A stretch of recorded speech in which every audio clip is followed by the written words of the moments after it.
If I told you 10 years ago that one of the biggest names in animation wouldn't be Disney, Pixar, or DreamWorks, but a YouTube channel run by two brothers from Australia, you'd probably laugh me out of the room. And yet, here we are. Glitch has gone from making internet cartoons to producing some of the most talked about animated shows on the planet. Murder Drones became a cult hit. The Amazing Digital Circus practically broke the internet, and now they keep announcing new projects like they're collecting Infinity Stones. Which raises one massive question: how on earth are they paying for all of this? Because animation isn't just expensive, it's ridiculously expensive. Seriously, people underestimate how much work goes into just a few seconds of animation. Every character has to be modeled, rigged, animated, lit, rendered, voiced, edited, and polished. Then multiply that by entire episodes. That's why so many streaming services have been canceling animated shows recently. They're simply too expensive to justify.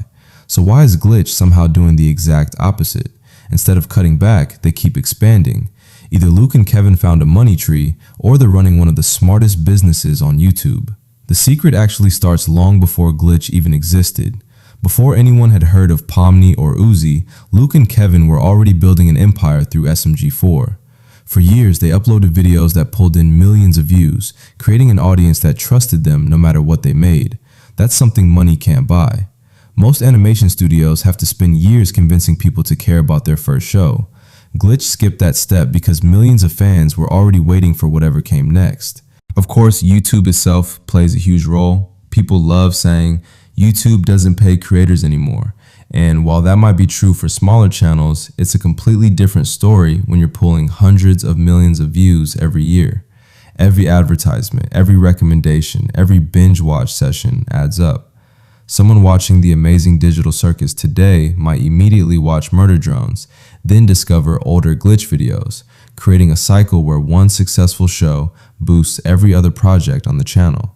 But if you think YouTube ads are the biggest source of income, you're probably wrong. Merchandise is where things get really interesting. Think about it. How many Pomni plushies have you seen online? Jax keychains, t-shirts, figures, limited edition collectibles. Fans don't just watch these characters, they want to own a piece of them. That's exactly why so many entertainment companies invest heavily in merchandise.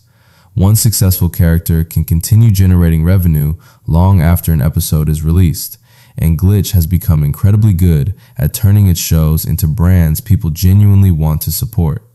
Then there are sponsorships. I know, everyone skips sponsor segments, but companies are willing to pay a lot of money to appear in front of millions of viewers. Those deals help fund future productions while allowing Glitch to stay independent. Instead of relying on a television network or a streaming platform to approve every decision, they have multiple ways of bringing money into the studio. That's a huge advantage because it means they can keep making the stories they actually want to tell. One thing I also think deserves more credit is how carefully Glitch has grown. They didn't suddenly hire thousands of employees and build some enormous Hollywood campus. Instead, they've expanded steadily, working with talented artists, writers, animators, and voice actors across the world.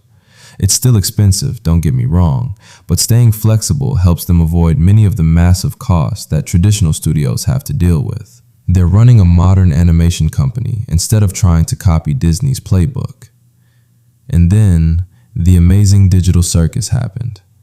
Honestly, I don't think anyone, not even Glitch themselves, expected it to become such a global phenomenon. Within weeks, it had hundreds of millions of views, people everywhere were talking about Pomni, reaction channels were everywhere, fan art flooded social media, and merchandise sold like crazy. That kind of success doesn't just make one project bigger, it changes the future of the entire studio. Suddenly, investors pay attention, brands become interested, new viewers subscribe, and future productions become much easier to finance.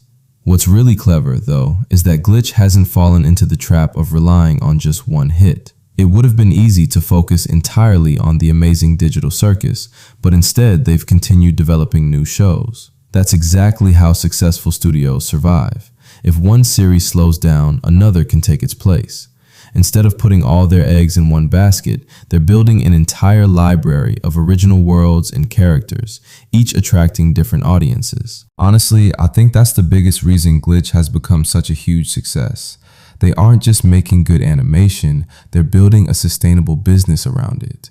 Every view, every plushie, every sponsorship, every new fan helps finance the next project. It's a cycle that keeps feeding itself, allowing the studio to stay independent while continuing to take creative risks. So the next time Glitch casually announces another ambitious animated series and your first thought is, how can they possibly afford this? Now you know. It isn't magic, it isn't luck. It's years of building an audience, creating characters people genuinely love, and running one of the smartest business models in modern online entertainment.